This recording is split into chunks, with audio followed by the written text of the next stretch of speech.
Kevin here. Now what I want to show you now is a flexible LED screen. So this is pretty unique technology, completely flexible.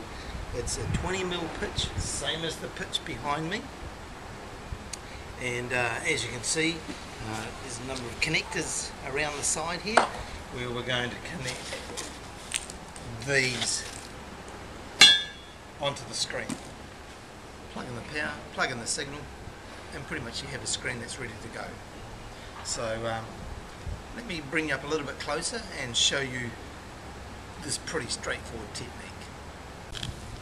So once you've got the screen out of the box, out of the flight case, the shipping crate, whatever it's come to you in, you obviously have to identify where the various connectors will plug into. And if you can count, it's pretty straightforward because all of them are labelled and have numbers on them, so you know exactly where they're going.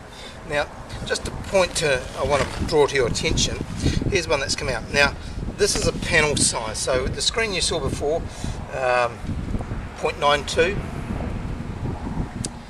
by 1.96 metres in length. So let's say for rounding up the numbers, 2 metres by 1 metre. Now, you can actually join these panels together. And you can see this mechanism here. This actually allows us to join the screens side by side. So you can actually literally build whatever screen size you want simply by adding a number of panels. And that makes it pretty interesting because now you don't have the big drama of a large LED cabinet requiring a number of people. So as you can see here on this connector here, it's labelled signal output 6. Next one is labelled signal output 5, and so pretty straightforward, and they go through to 4, 3, 2 as you would expect. So just counting down. So now what we're going to do is just connect them. So you can see here, this is we'd actually do it on the reverse side in fact, but I just really wanted to show you the front surface.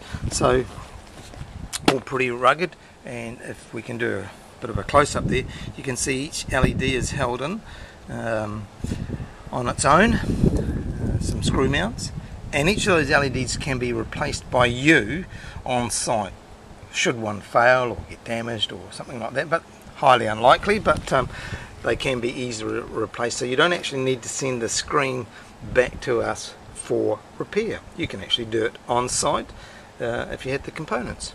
So let me just do the next little step for this for you, and we'll make some progress.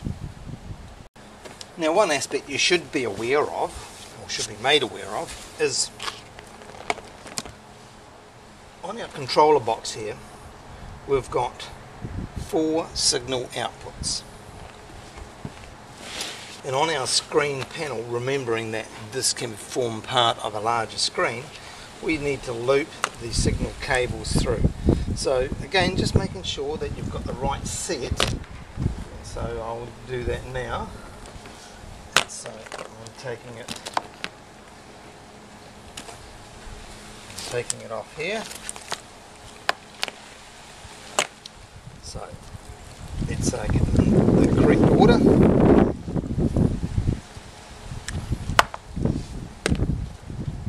So I need to get cables 1.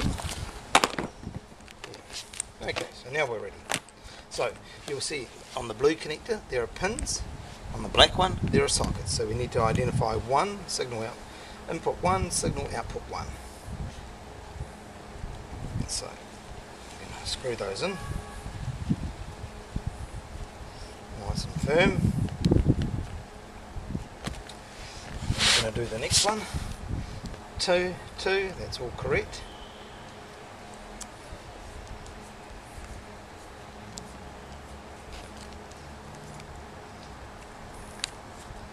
Just make sure they're nice and firmly fitting in the correct way, nice and tight, no problems there. Now, so what I want you to now imagine, just swing this around a little bit, is that if we had a number of panels out here now with us, we would interconnect them, looping them across. So pins on this side, on the other side we've got sockets, and they would then just connect to each other. So then I'm just now going to connect the additional ones, and so we're going to go 4. So I'm going to go 4 here. That's in there.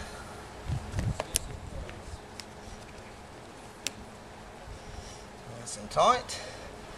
And then we're going to find number 3. There's number 3. So as you can imagine, this process is not really going to take a lot of time to set the screen up, and you might even leave this connected when you pack it away. It's entirely your choice.